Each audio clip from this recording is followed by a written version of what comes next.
April 11, 1951. General Matthew Ridgway receives the message that will change his life. MacArthur has been fired. You are now Supreme Commander. Ridgway stands in his command post in Korea, surrounded by officers who worship MacArthur as a legend, and he must somehow fill the shoes of the most famous general in America. What Ridgway says in this moment reveals a man who understands he cannot be MacArthur, who will not try to be MacArthur, and who sees the Korean War completely differently than the general he is replacing. Where MacArthur saw the war as stage for grand strategy and total victory, Ridgway sees it as military problem requiring practical solutions. Where MacArthur demanded expansion and escalation, Ridgway will pursue limited objectives with disciplined focus. What he says when he takes command defines the difference between theatrical genius and professional competence, and proves that sometimes replacing a legend with a soldier is exactly what victory requires. When Ridgway receives notification of MacArthur's dismissal and his own appointment as Supreme Commander, his first reaction is not triumph or excitement, but awareness of the enormity of the task before him. MacArthur is military icon whose career spans 5 decades. He commanded the Pacific Theater in World War II, accepted Japan's surrender, ruled occupied Japan as virtual sovereign, and engineered the Incheon landing that saved South Korea. Ridgway is competent general with solid record, but nowhere near MacArthur's fame or mystique. The officers and soldiers under his command view MacArthur with reverence that borders on worship. How does anyone follow that? What Ridgway says to his immediate staff reveals his understanding that he cannot and should not try to be MacArthur. He tells them that MacArthur was a unique leader with unique style, but that every commander must lead according to his own personality and principles. Ridgway's style is completely different from MacArthur's. Where MacArthur was theatrical and distant, leading from headquarters in Tokyo, Ridgway is hands-on and present, visiting frontline units constantly. Where MacArthur made grand pronouncements and sweeping strategic declarations, Ridgway focuses on practical tactical problems and immediate solutions. Where MacArthur saw warfare as extension of his personal genius, Ridgway sees it as professional task requiring disciplined execution by competent officers. The contrast becomes clear immediately when Ridgway addresses his senior commanders. He does not deliver inspirational speech about destiny or victory or the weight of history. Instead, he tells them that their job is to fight the war they have, not the war they wish they had. The mission is clear: defend South Korea, maintain military pressure on communist forces, and support the diplomatic efforts to reach armistice. Ridgway makes explicit what MacArthur refused to accept. This is limited war for limited objectives, and success means achieving those objectives without expanding the conflict beyond Korea. The officers listening are shocked by how different this is from MacArthur's approach, but they also feel strange relief that their new commander is not promising victory or making demands that seem disconnected from battlefield reality. Ridgway's assessment of the military situation is brutally realistic. MacArthur left behind army that had stabilized the front lines near the 38th parallel after the disaster of Chinese intervention, but morale is fragile and the strategy is unclear. MacArthur had been advocating for expanding the war to China while being prevented from doing so by Washington. This created paralysis where field commanders were never certain what their actual objectives were. Ridgway cuts through this confusion immediately. He tells his commanders that they will not be bombing China, not be using nuclear weapons, not be pursuing the total victory that MacArthur wanted. Instead, they will fight methodically to inflict maximum casualties on communist forces while minimizing their own losses, creating military pressure that supports diplomatic resolution. What Ridgway says privately to his closest staff reveals his genuine respect for MacArthur combined with clear-eyed recognition of MacArthur's failures in Korea.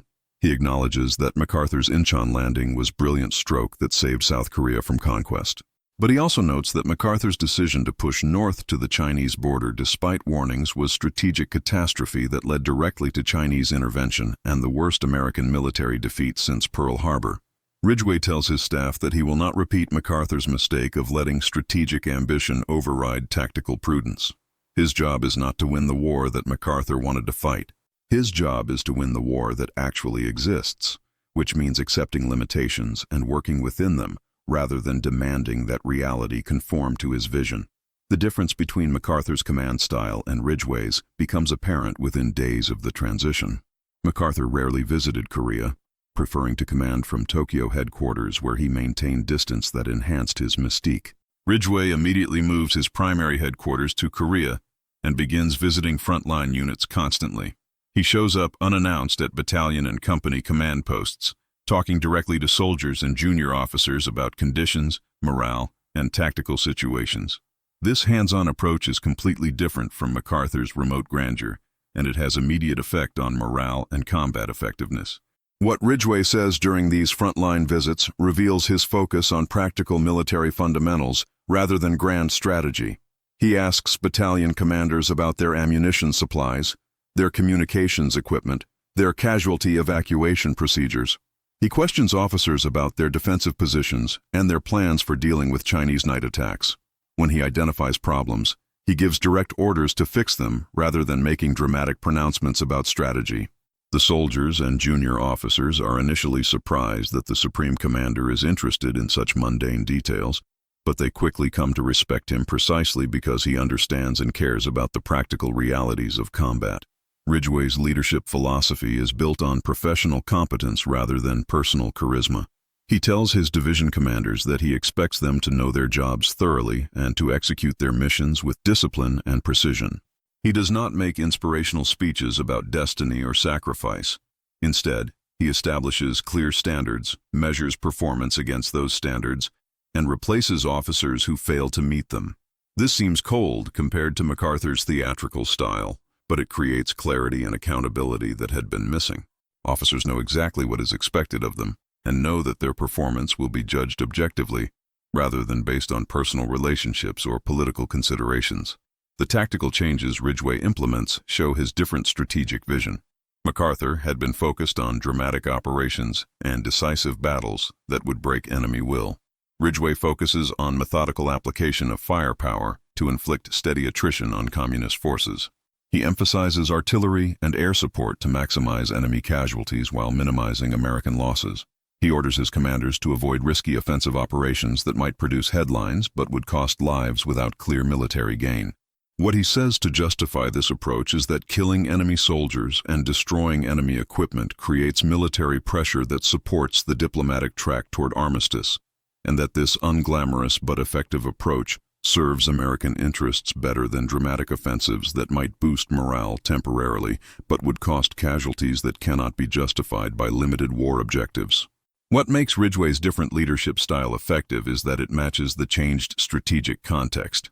MacArthur was operating under illusion that total victory was possible if only political restrictions were removed. Ridgway accepts that total victory is not the objective and builds his entire command philosophy around achieving limited objectives efficiently.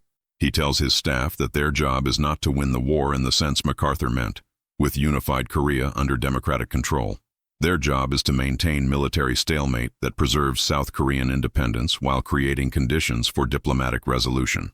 This requires a completely different approach to command, one focused on steady pressure rather than dramatic breakthroughs, and Ridgway's professional competence proves more suitable for this mission than MacArthur's theatrical genius.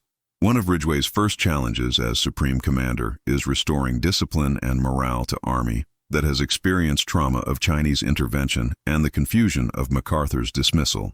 American forces had been pushed back in desperate winter retreat from the Yalu River to positions near the 38th parallel.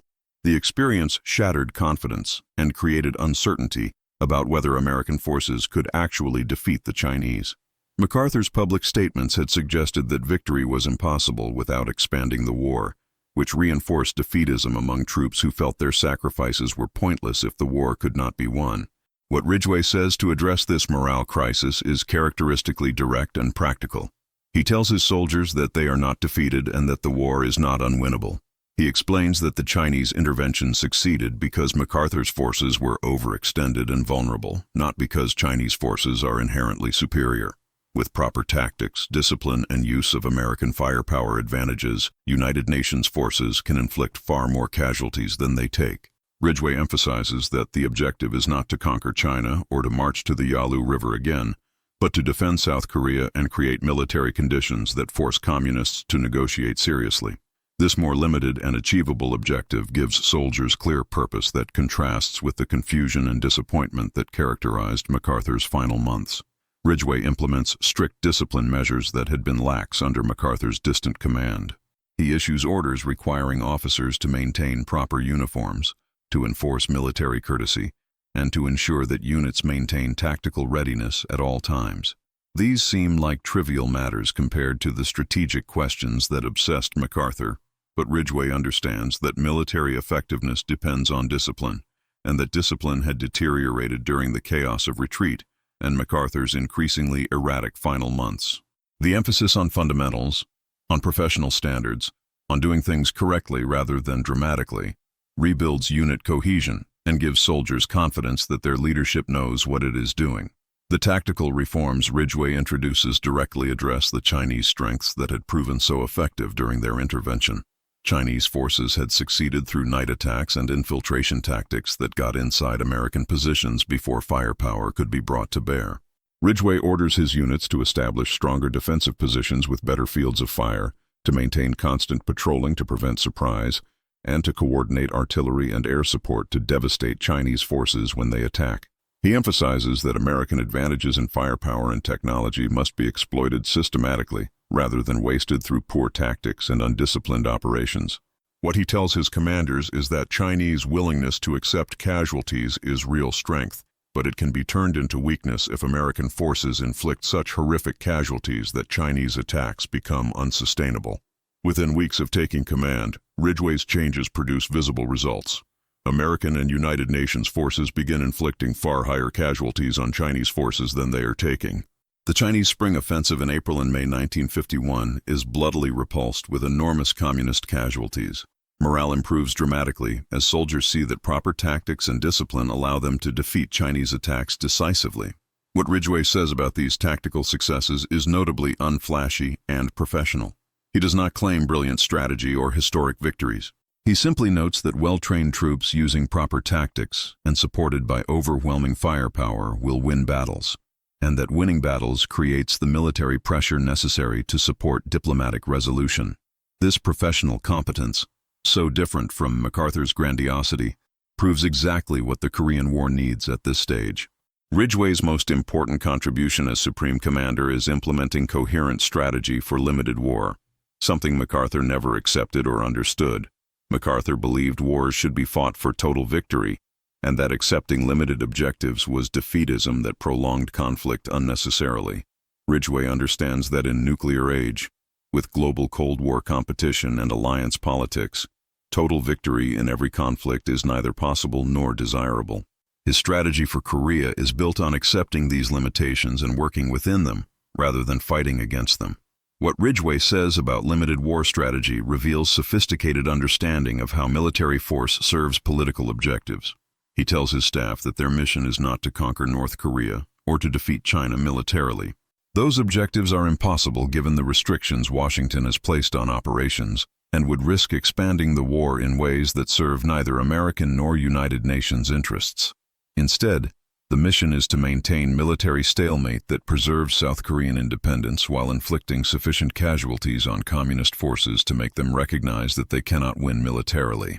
This creates conditions where diplomatic negotiations can produce armistice that achieves core objective of preserving South Korea without requiring the expanded war that MacArthur demanded.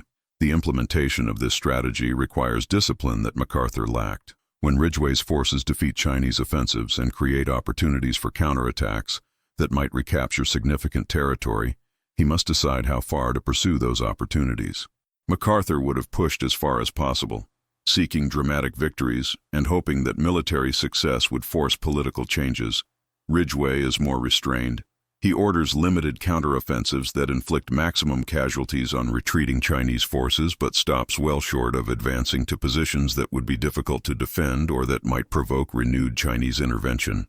What he tells his commanders is that they are fighting for lines on a map near the 38th parallel, not for Seoul or Pyongyang, and that territorial gains that cannot be held or that cost excessive casualties serve no purpose.